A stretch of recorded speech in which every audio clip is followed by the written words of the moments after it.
2 a.m. I'm flat on my back under my pickup truck, wrench in one hand, flashlight in the other, when I hear my wife giggling in the kitchen above me. The sound cuts through the garage ceiling like fingernails on a chalkboard. Before we dive deeper into this story, I have one small request.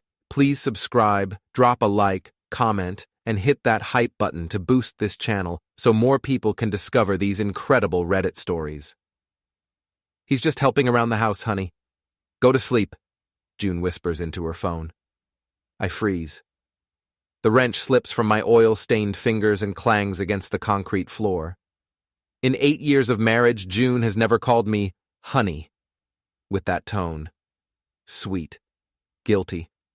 The kind of voice she used when we were dating, and she'd cancel plans to see me. My name is Raphael Quinn. I'm 37, a former Army helicopter pilot turned defense contractor. I used to hunt terrorists in Afghanistan. Now I hunt oil leaks under a Ford F-150 at 2 in the morning because I can't sleep in the same bed as my wife anymore. The kitchen door creaks open. Small footsteps pad across the garage floor. Dad? Liam's voice is barely a whisper. My 8-year-old son appears beside the truck, clutching his stuffed dinosaur. Dad? He hurts me. I slide out from under the truck so fast I bang my forehead on the bumper. What did you say? Liam's face is pale in the harsh garage light. There's a bruise on his upper arm, purple and fresh. The trainer man. He grabbed me today when I spilled juice. Mom said not to tell you. Something cold settles in my chest. The same feeling I used to get in combat when the radio went silent and you knew the enemy was close. Show me, I say quietly. Liam pulls up his pajama sleeve. Finger-shaped bruises wrap around his thin arm like a bracelet. Adult-sized fingers. Large hands. I used to hunt monsters overseas. Turns out, the real ones were under my own roof. Go back to bed, buddy, I tell Liam, keeping my voice steady. Everything's going to be okay. But as I watch my son shuffle back to the house, I'm already planning. Old habits die hard. In the Army, we had a saying, intelligence first, then action. Time to gather some intelligence on Marcus Hall, my wife's personal trainer who's been helping around the house for the past 3 months. The next morning, I watch June make coffee like she's performing surgery. Every movement precise, controlled. She's wearing her corporate wellness coach uniform, yoga pants that cost more than my boots, a tank top with some motivational slogan, hair pulled back in a perfect ponytail. Sleep well? She asks without looking at me. Like a baby. I sip my coffee. Heard you on the phone late last night. Her hand pauses for just a second on the coffee pot handle. Client, emergency. You know how it is.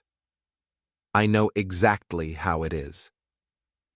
June works for Pinnacle Wellness Solutions, helping corporate executives find their inner peace for $200 an hour. She's good at reading people, finding their weaknesses, telling them what they want to hear.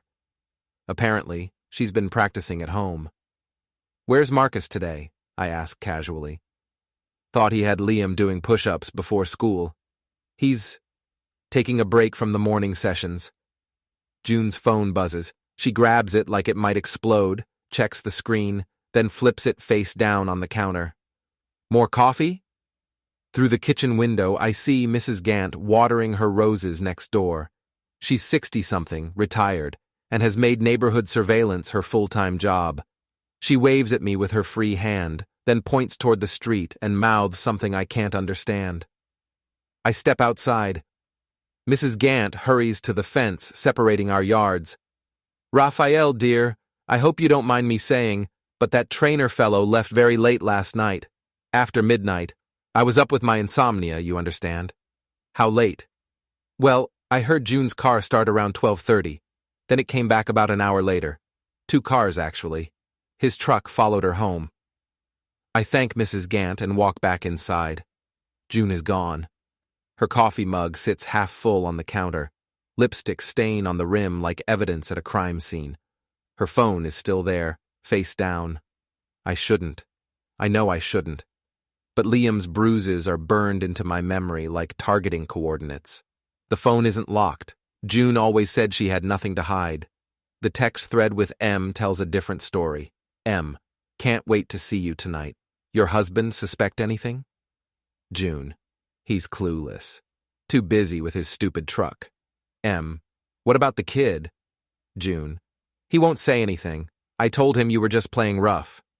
M. Good. See you at the usual spot. The usual spot.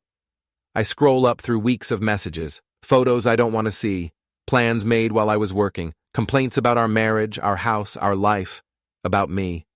June. Sometimes I think about just leaving, taking Liam and starting over. M. Why don't you? June. Raphael would never let me take Liam. He's stubborn like that. M. Maybe we need to give him a reason to let go. That last message was sent yesterday. I set the phone down carefully, exactly where June left it. My hands are steady. In combat, your hands either shake or they don't. Mine never did. I pull out my own phone and call my old army buddy, Jake Bones Morrison. He runs a private investigation and security firm in town. Bones, it's Rafe. I need a favor. What kind of favor? The kind that involves recording equipment and a background check. How deep? Deep enough to find out who Marcus Hall really is. Give me 24 hours. I hang up and finish June's abandoned coffee. It tastes bitter, but then again, everything does these days. That afternoon, I pick up Liam from school early. He's quiet in the truck, staring out the window at the suburban houses rolling by. Dad, are you and Mom getting divorced? The question hits like incoming fire.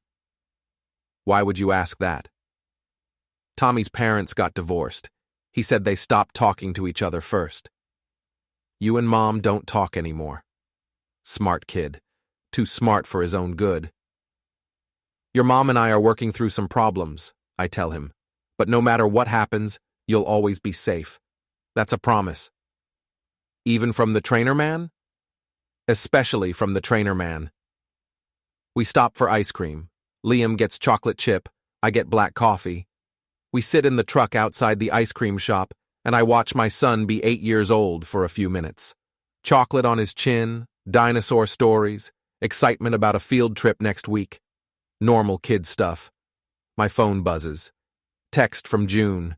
Working late tonight. Client dinner. Don't wait up. I text back. No problem. Liam and I will order pizza, but I'm already planning something else entirely. At 8 p.m., I tuck Liam into bed and kiss his forehead. I have to run an errand. Mrs. Gant is going to keep an eye on the house, okay? Where are you going? To have a conversation with someone. I drive across town to Marcus Hall's apartment complex.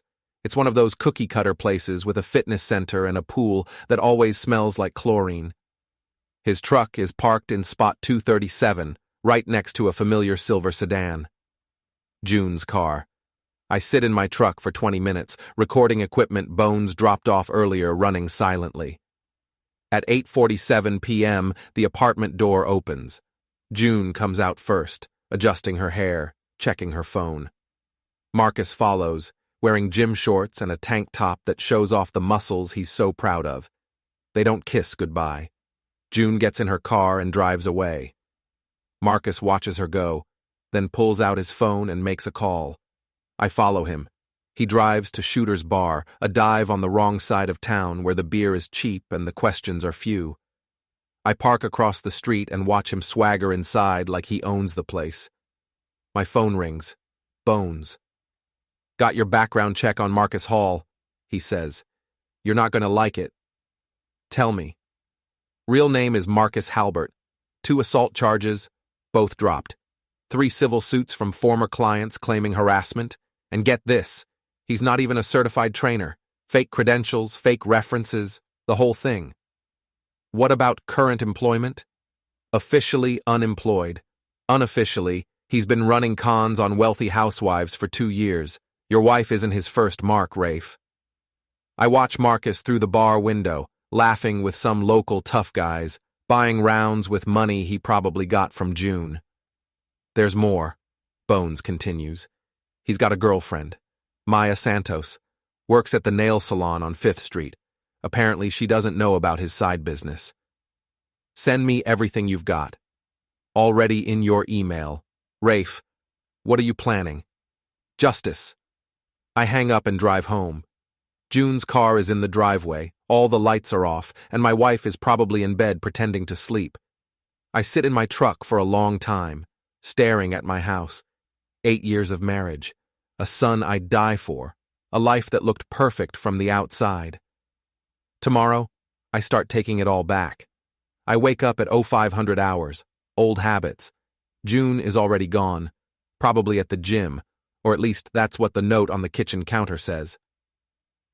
Early client session, back by lunch. Liam is still asleep. I make coffee and open my laptop to review the files Bones sent me. Marcus Halbert's rap sheet reads like a manual on how to be a professional scumbag. The photos Maya Santos posted on social media show her with Marcus at restaurants, concerts, weekend getaways, all while he's been playing house with my wife.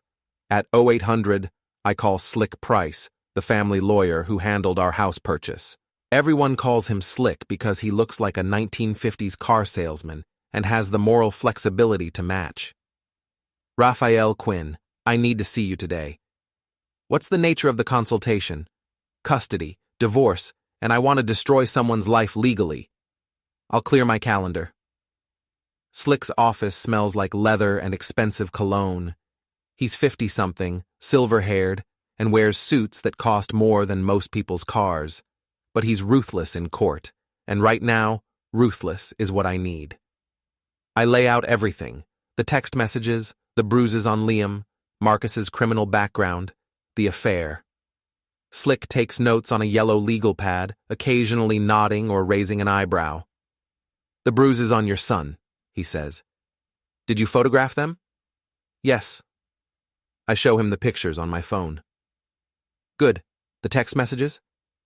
Screenshots saved. Background check on Marcus Halbert? I slide the printed report across his desk, courtesy of a private investigator. Slick reviews the documents, then leans back in his leather chair. Raphael, I've been practicing family law for 25 years.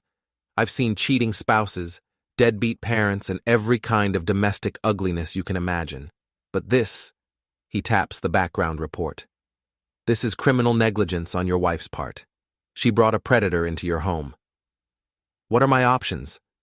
Emergency custody hearing, restraining order against Marcus, and if you want to get creative, we can file complaints with your wife's employer, the Better Business Bureau regarding Marcus's fake credentials, and possibly the district attorney regarding child endangerment.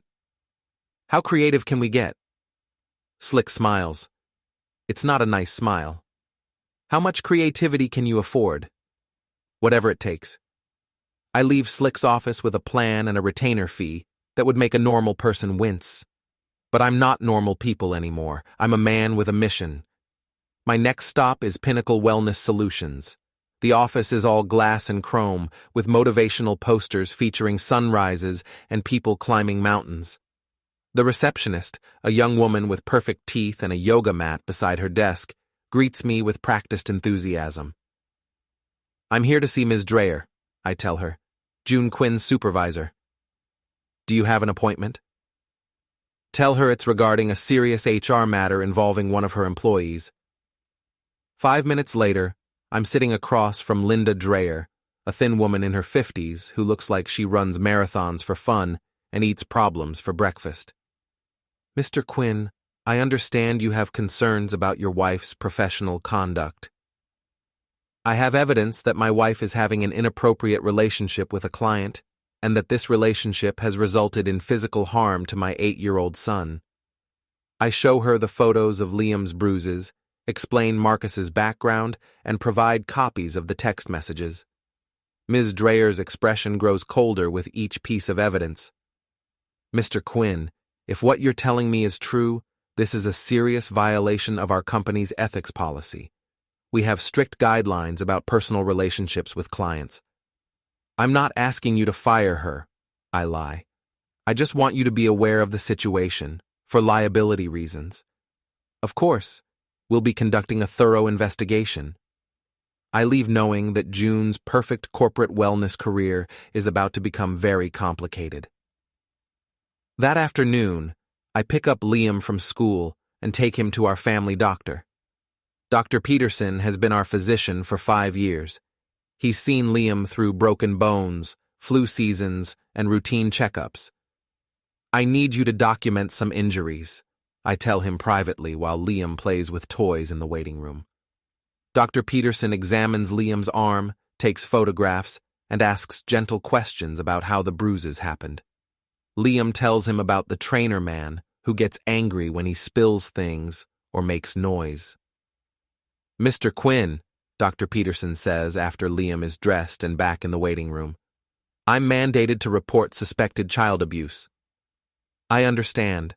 I'm already working with a lawyer and have filed for emergency custody. Good. These bruises are consistent with adult grip marks. Someone grabbed this child hard enough to leave finger-shaped contusions. Another piece of evidence for the file. At home, June is waiting. She's pacing the kitchen like a caged animal, her phone clutched in her hand. Where were you today? She demands. Doctor's appointment with Liam. Why didn't you tell me? Since when do you care about Liam's medical appointments? I open the refrigerator and grab a beer. Besides, you were busy with client sessions. June's phone buzzes. She checks it immediately, her face flushing. Everything okay? I ask innocently. Fine. Everything's fine. But everything is not fine. I can see it in the way she keeps checking her phone, the way she jumps when it rings, the way she's been avoiding eye contact for weeks. That evening, after Liam goes to bed, June announces she's going out. Client emergency again? Something like that? Which client? For the first time in months, June looks directly at me. Since when do you care about my work? Since my son started coming home with bruises. The words hang in the air between us like smoke from a gun barrel. June's face goes white. What are you talking about? I'm talking about Marcus. I'm talking about the bruises on Liam's arm. I'm talking about the fact that you've been lying to me for months. You're paranoid, Raphael. You've always been paranoid. Am I? I pull out my phone and play the audio recording I made last night at Shooter's bar. Marcus's voice, loud and drunk, bragging to his buddies about the desperate housewife he's been training and her loaded husband, who's too stupid to notice. June's face crumbles. Where did you get that? Does it matter? Raphael, I can explain. No need. I've got lawyers for explanations now. I walk upstairs, leaving June standing in the kitchen with tears streaming down her face and her phone buzzing with unanswered messages. In my bedroom, our bedroom, though June hasn't slept here in weeks, I open my laptop and begin typing. An email to Maya Santos at the nail salon. A woman deserves to know when her boyfriend is cheating on her. Miss Santos, you don't know me, but I thought you should be aware that your boyfriend, Marcus Halbert, has been having an affair with my wife for the past 3 months. I have photographic evidence and text messages if you're interested. Sincerely, Raphael Quinn. I attach 3 photos. Marcus leaving June's car, Marcus and June at a restaurant, and a screenshot of their text conversation. Send. My phone rings immediately. Bones. Rafe, I've got eyes on Marcus right now. He's at that apartment complex again, but not his own unit. He's at Building C, Unit 15. Whose apartment? Registered to one Lila Vasquez. Ring any bells? The name hits me like a punch to the gut. Lila Vasquez, June's best friend from college. The woman who was supposed to be our maid of honor until she got caught embezzling from the base charity fund 3 years ago. I was the one who discovered the missing money and reported it. She lost her job, her reputation, and apparently, she's been holding a grudge. Bones, I need surveillance on that apartment. Full documentation. You got it. I hang up and stare at the ceiling. This isn't just an affair. This is revenge. And tomorrow, I'm going to start serving some revenge of my own. Maya Santos calls me at 6 a.m. Her voice is shaking with rage. Is this Raphael Quinn? Yes. That bastard. That lying, cheating bastard. I've been with him for 8 months. 8 months. And he's been screwing your wife the whole time? I'm sorry you had to find out this way. Don't be sorry, be ready. I want to help you destroy him.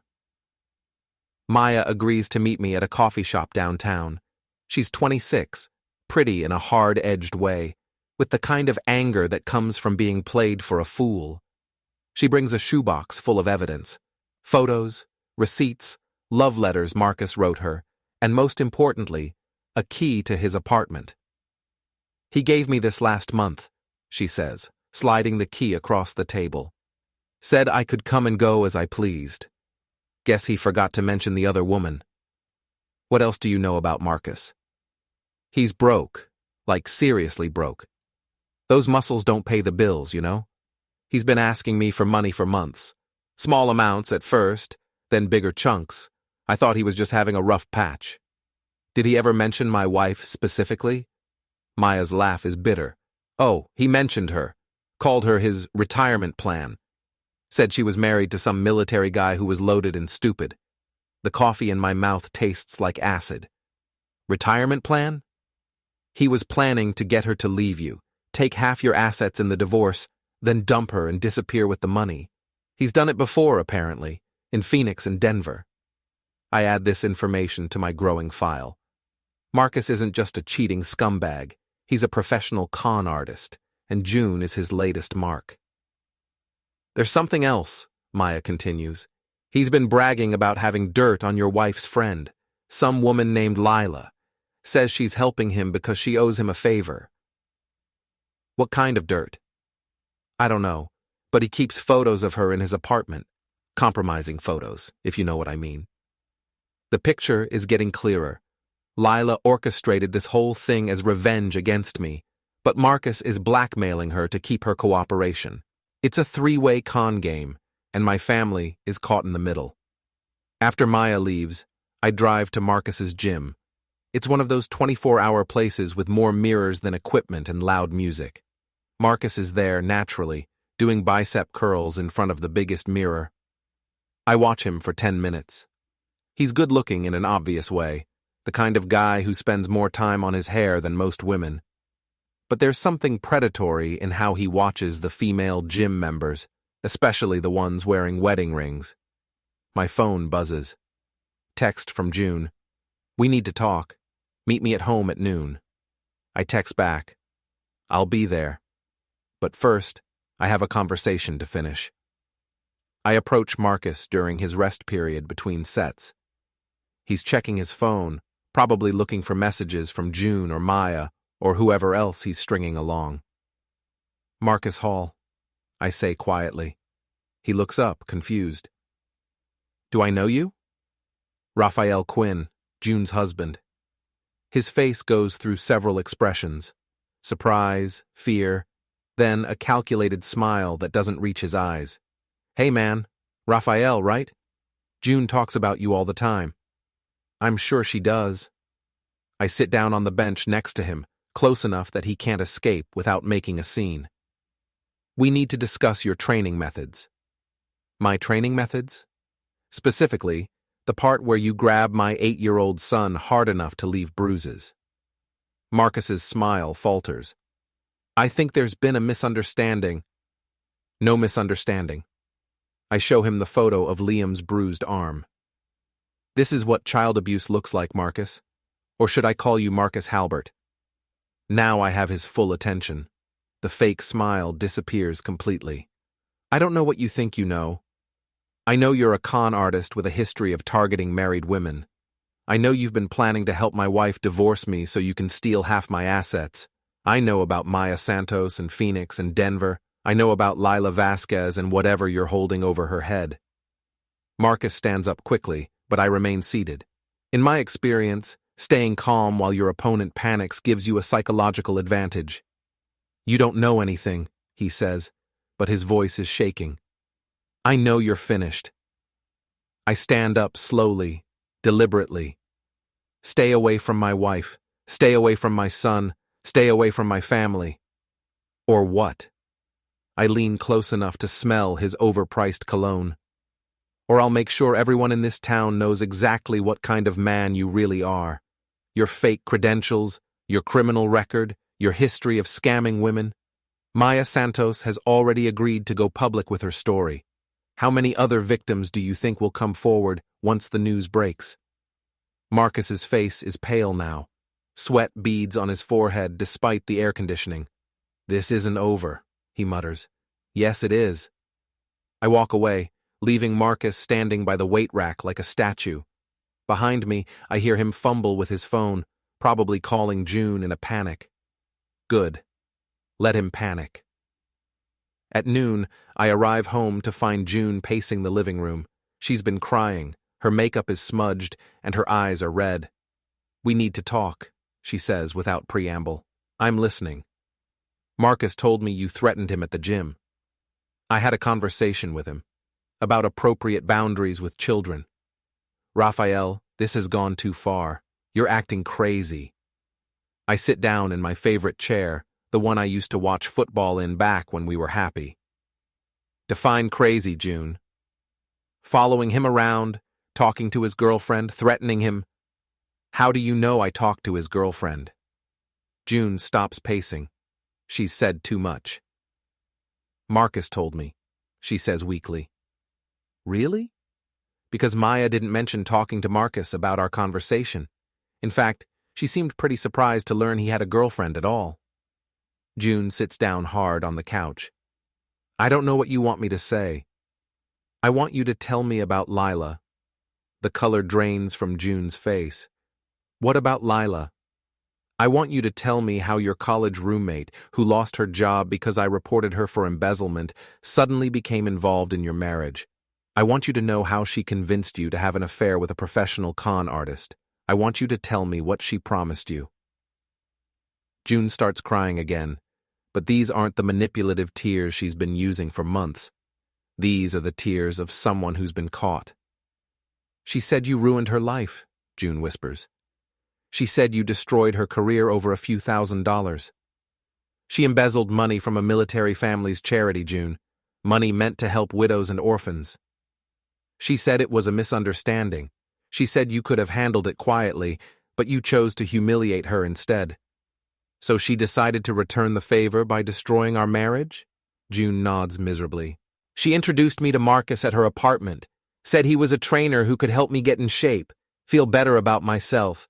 She said you didn't appreciate me anymore. And Marcus just happened to be a professional scammer who specializes in married women? I didn't know that part until later. By then I was already what, June?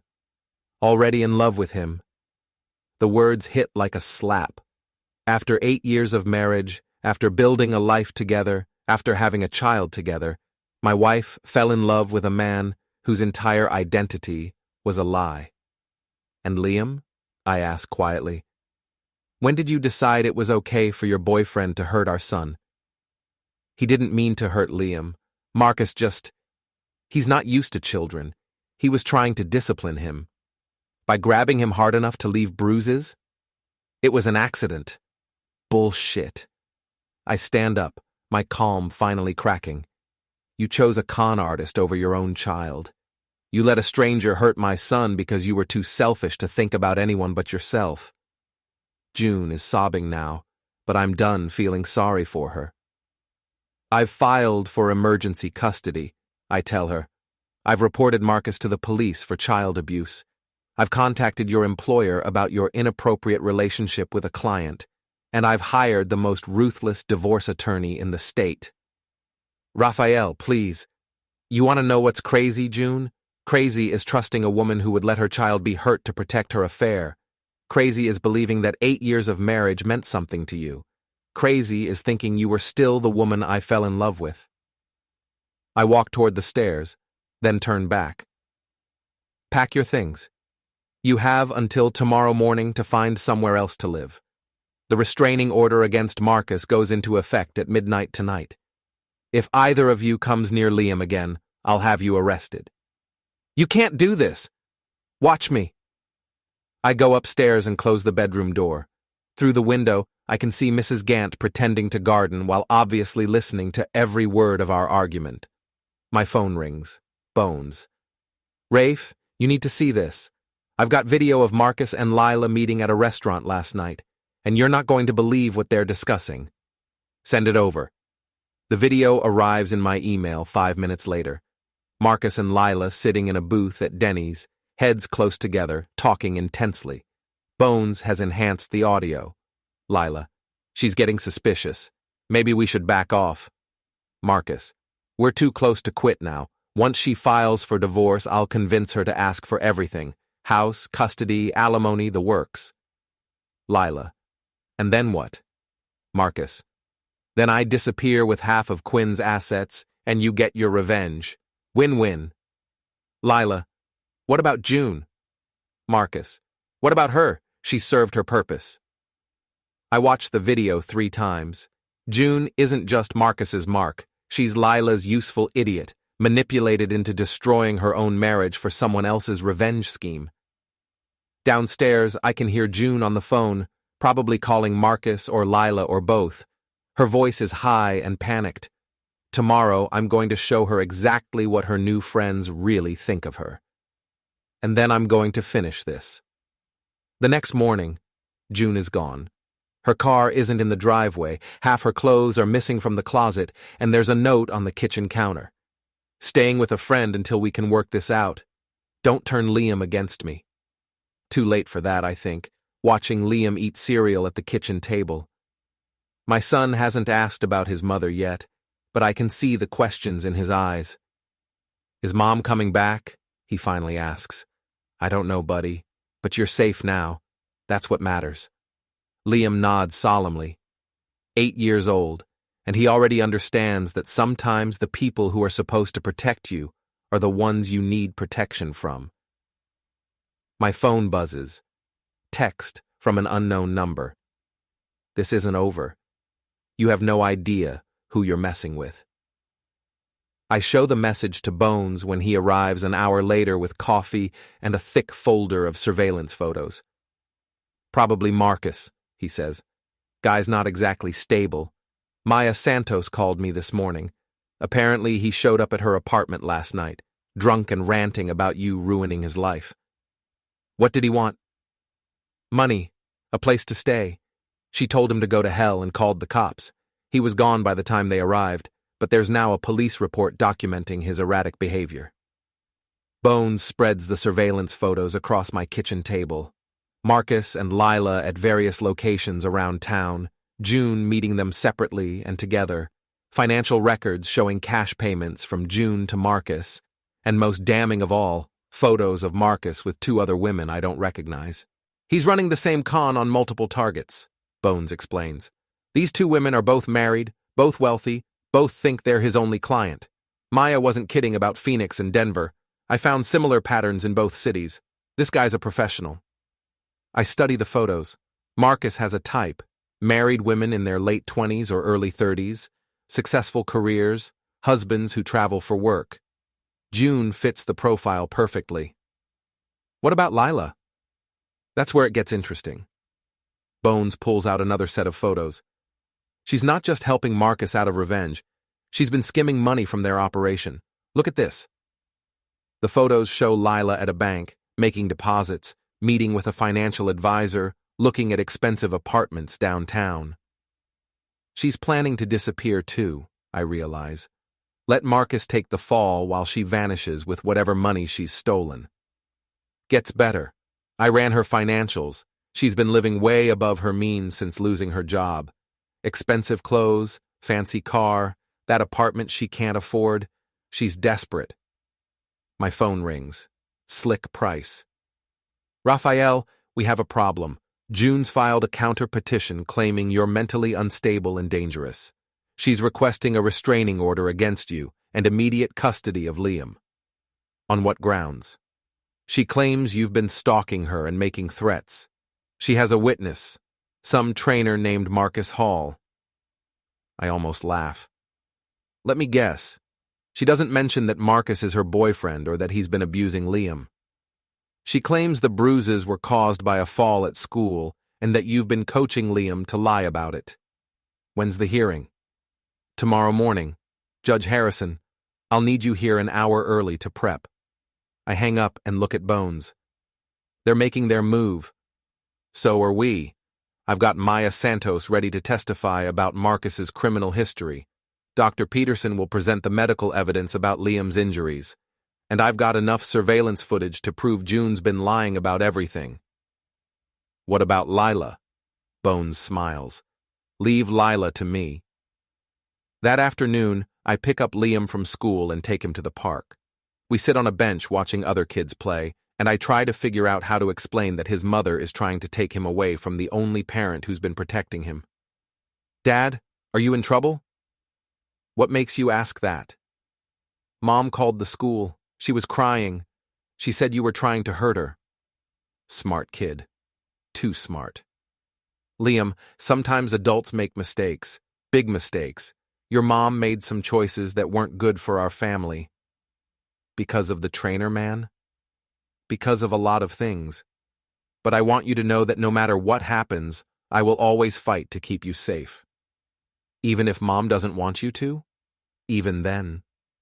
That evening, Maya Santos calls with an update. Marcus showed up at my work today, she says. Made a scene, demanding I talk to you, tell you to back off. My boss had to call security. Are you okay? I'm fine, but Raphael, he's not just angry anymore. He's scared. Scared people do stupid things. She's right. I make sure all the doors are locked and set the security system. Old habits from overseas deployments. Always assume the enemy is planning something. At 11 p.m., my assumption proves correct. The first rock shatters the living room window. The second one hits Liam's bedroom window. I grab my son from his bed and carry him to the basement while calling 911. Stay down here, I tell Liam, handing him his phone. If anyone comes downstairs who isn't me or a police officer, you call 911 again. I go back upstairs with a baseball bat. Through the broken windows, I can see a figure in the front yard, but the streetlight is out. Probably not a coincidence. My phone buzzes. Another text from the unknown number. Come outside and face me like a man. I text back, police are on their way. Leave now and maybe you won't go to jail tonight. The response is immediate. Your wife belongs with a real man. Your son needs a real father. Now I'm angry. Threatening me is one thing, but bringing Liam into it crosses every line. I open the front door and step onto the porch, bat in hand. Marcus, let's talk. A figure emerges from behind my truck. It's Marcus, but he looks like hell. Unshaven, clothes wrinkled, eyes wild. You ruined everything, he shouts. June loves me. We were going to be a family. June was a paycheck to you. I've got video of you saying so. You're lying. Am I? Ask Lila about the recording from Denny's. Ask her about the plan to steal my assets and disappear. Marcus stops advancing. What recording? The one where you called June a useful idiot and discuss dumping her once you get my money. I can see the doubt creeping into his expression. Good. Doubt leads to mistakes. Lila wouldn't...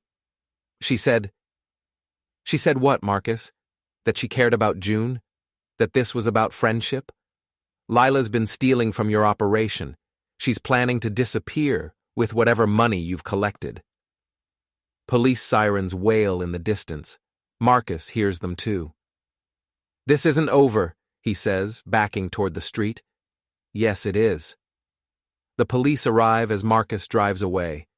I give them his license plate number, show them the broken windows, and provide copies of the threatening text messages. They promise to pick him up for questioning. Officer Williams, a veteran cop I recognize from the base, pulls me aside. Mr. Quinn, I've seen situations like this before. Man loses his family, starts making bad decisions. This Marcus character, he's going to escalate. I know. You armed? I have a concealed carry permit. Good. Use your judgment, but protect your son. After the police leave, I board up the broken windows and move Liam to my bedroom for the night. He falls asleep quickly. Kids are resilient, but I stay awake, listening to every sound outside. At 3 a.m., my phone rings. June. Raphael, what did you do? I didn't do anything.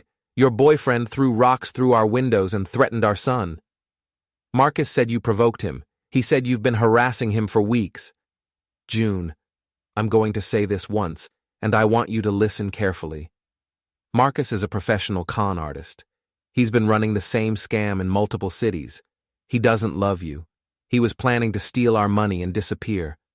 Lila isn't your friend. She orchestrated this whole thing for revenge against me. Silence on the other end. I have proof, June. Video recordings, financial documents, witness statements. Tomorrow in court, you're going to learn exactly what kind of people you've been trusting with our son's safety. You're lying. Ask Lila about the Denny's recording. Ask Marcus about Maya Santos in Phoenix and Denver. Ask yourself why a successful trainer needs money from his clients. I hang up before she can respond. Tomorrow, the truth comes out. All of it. The courthouse is packed. Word has gotten around about the Quinn family drama, and half the town has shown up for the entertainment. Mrs. Gant sits in the front row, clutching her purse and looking like she's won the gossip lottery. June sits at the plaintiff's table with her lawyer, a young woman in an expensive suit who keeps checking her phone. Marcus is nowhere to be seen, probably still hiding from the police. Slick Price adjusts his tie and leans over to me. Ready for this? Ready. Judge Harrison is a no-nonsense woman in her 60s who's been handling family court for 20 years. She's seen every kind of domestic mess imaginable, and her expression suggests she's not impressed with any of us. This is an emergency custody hearing, she begins. Mrs. Quinn is requesting immediate custody of the minor child, Liam Quinn, claiming that Mr. Quinn poses a danger to the child's welfare. June's lawyer stands up. Your Honor, my client has evidence that Mr. Quinn has been engaging in stalking behavior, making threats, and coaching the child to make false accusations against her friend, Mr. Marcus Hall. Mr. Price? Slick rises smoothly. Your Honor, we have extensive evidence that Mrs. Quinn has been having an affair with a convicted felon who has physically abused the minor child. We also have evidence that this affair was orchestrated as part of a revenge scheme against Mr. Quinn. Judge Harrison raises an eyebrow. This should be interesting. Mrs. Quinn, you may present your case first. June takes the stand. She's wearing a conservative dress and minimal makeup, playing the role of the concerned mother perfectly. Your Honor, my husband has become increasingly paranoid and controlling over the past few months. He's been following me, threatening my personal trainer, and filling our son's head with lies about abuse that never happened. Tell me about these alleged threats. He confronted Marcus at his gym, threatened to ruin his career, and has been harassing Marcus's girlfriend. Last night, Marcus's apartment was vandalized, and we believe Raphael was responsible. It's a good performance. If I didn't know the truth, I might believe her myself. Mrs. Quinn, what is the nature of your relationship with Mr. Hall? June hesitates for just a moment. He's my personal trainer. We became friends. Raphael misinterpreted our friendship as something inappropriate. And the allegations of child abuse? Completely false. Liam fell at school and got some bruises. Raphael convinced him to say Marcus caused them. June's lawyer presents photos of Liam playing happily, character references from June's co-workers, and Marcus's fake training credentials. It's all very convincing if you don't look too closely. Then it's our turn. Slick starts with Dr. Peterson, who presents the medical evidence. The photos of Liam's bruises, the documentation of grip marks, the professional opinion that these injuries were caused by an adult grabbing a child with excessive force. Doctor, in your professional opinion, could these injuries have been caused by a fall? No. These are clearly grip marks from adult hands. The pattern and depth of the bruising indicates significant force was applied. Next is Maya Santos. She takes the stand wearing a simple black dress, her dark hair pulled back, looking like a woman who's been through hell but is ready to fight back. Miss Santos, how long have you known Marcus Hall? 8 months. We've been dating since last spring. Were you aware he was involved with Mrs. Quinn? Not until Mr. Quinn contacted me with proof. Marcus told me he was training some clients, but he never mentioned he was having an affair.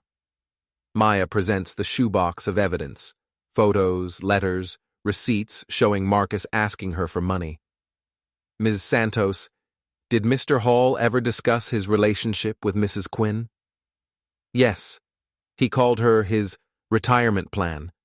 He said she was married to a wealthy military guy who was too stupid to realize what was happening. He was planning to convince her to divorce her husband and take half his assets. June's face goes white. Her lawyer objects, but the damage is done. Slick presents the surveillance footage. Marcus and Lila at Denny's discussing their plan to manipulate June into divorcing me. Marcus bragging at the bar about the desperate housewife he's conning. June meeting with both of them, clearly unaware she's being played. But the real bombshell comes when Slick calls his surprise witness. Your Honor, I'd like to call Lila Vasquez to the stand. June turns around, confused. Lila isn't in the courtroom. Ms. Vasquez is appearing via video conference from the county jail, Slick explains. The courtroom erupts in whispers as a screen is wheeled in. Lila appears on camera, wearing an orange jumpsuit and looking like she hasn't slept in days. Ms. Vasquez, you've been arrested on charges of fraud and conspiracy. Have you agreed to testify in exchange for consideration in your sentencing? Yes. Please tell the court about your relationship with June Quinn. Lila's story comes out in a rush. College roommates, best friends, until I reported her embezzlement and destroyed her life. 3 years of planning revenge, finding Marcus through criminal contacts, setting up the introduction to June. I wanted to destroy Raphael Quinn's marriage the same way he destroyed my career, Lila says, staring directly at the camera. I convinced June that her husband didn't appreciate her, that she deserved better. I introduced her to Marcus knowing he would seduce her and steal her money. Were you aware that Mr. Hall was physically abusing the Quinn's son? Marcus said the kid was a problem, that he needed discipline. I told him to handle it however he wanted. June is crying now, but these aren't tears of sorrow. These are tears of humiliation and rage. Ms. Vasquez, what was your ultimate goal? To destroy Raphael Quinn's family and steal as much money as possible in the process. Marcus and I were planning to disappear with whatever assets June could get in the divorce. Judge Harrison has heard enough.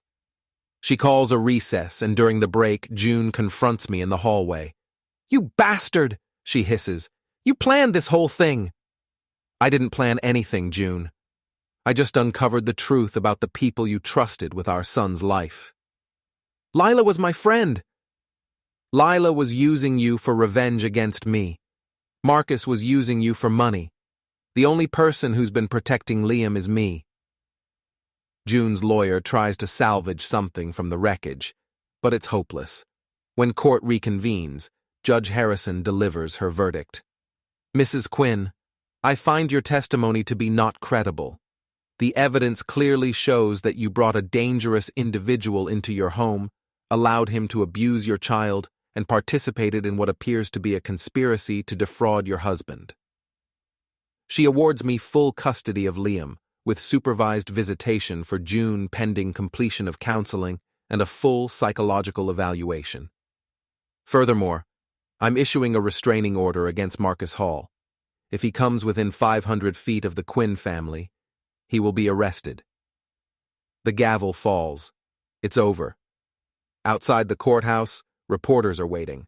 Small-town scandals don't come along often, and this one has everything: adultery, child abuse, criminal conspiracy, and a revenge plot that backfired spectacularly. I don't talk to the reporters. I collect Liam from Mrs. Gant's house, take him out for ice cream, and try to explain why Mommy won't be living with us anymore. That evening, Maya Santos calls with news. They arrested Marcus an hour ago. He was trying to leave town with a car full of cash and jewelry. Apparently, he's been stealing from his other victims, too. What about June? I saw her at the grocery store. She looked broken. I feel a moment of sympathy for my wife. She was manipulated and used, just like Maya, just like Marcus's other victims. But then I remember Liam's bruises and the sympathy fades. 3 days later, June calls. Raphael, I know you hate me, but I need to say something. I'm listening. I was wrong. About everything. I let them convince me that you were the problem, that our marriage was hopeless. I was selfish and stupid, and I let our son get hurt because of it. Yes, you did. Is there any chance, any possibility that we could try again? I look out the kitchen window at Liam playing in the backyard. He's laughing, chasing the neighbor's cat, being a normal 8-year-old for the first time in months. No, June, there's not. I understand. Her voice is barely a whisper. Can I ask you something? How did you know? About Lila? About Marcus? About all of it? I didn't know. I just paid attention. You stopped looking at me, stopped talking to me, stopped caring about Liam's safety. When someone you love changes that much, you either fight for them or you fight to protect what matters most. And Liam mattered most.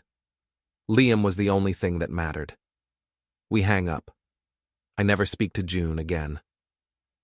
6 months later, Marcus is sentenced to 5 years in prison for fraud, child abuse, and conspiracy. Lila gets 3 years for her role in the scheme. June moves to another state, gets supervised visitation twice a year, and sends child support payments that arrive like clockwork. Maya Santos and I grab coffee occasionally. She's dating a nice guy who works at the bank and has never asked her for money. We don't talk about Marcus or June or the past. We talk about moving forward. Mrs. Gant still watches everything from her garden, but now she waves at Liam and brings him cookies. She's appointed herself our unofficial neighborhood security, and I'm grateful for the extra eyes. Liam is in therapy, learning to trust adults again, learning that not everyone who claims to care about him has ulterior motives.